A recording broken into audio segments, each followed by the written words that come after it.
Himala yata hindi mo ngayon kasama si Jennifer. Masama raw pakiramdam. Ha? Di ba okay lang naman yung kahapon, di ba? I don't know yun kasing sabi ng mama niya. Stress ako, magang-maga. Tara nga sa room.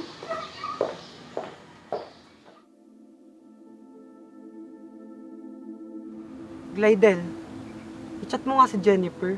Kasi sa ating lahat, siya lang ang makakaalam kung paano matatapos to. Sige.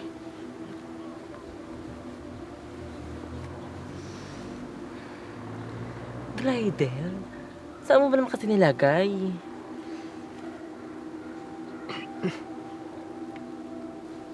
Secret pala, sorry.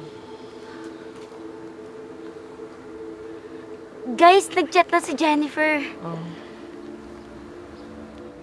Glay, hindi niya ako tinitigilan. Kailangan na nating mahanap yung panty. Panty? Seryoso yung panty? Masyadong masaya? Kalma. Kaya tayo sinusundan dahil sa panty? Paulit-ulit, Arnold. Nakakainis.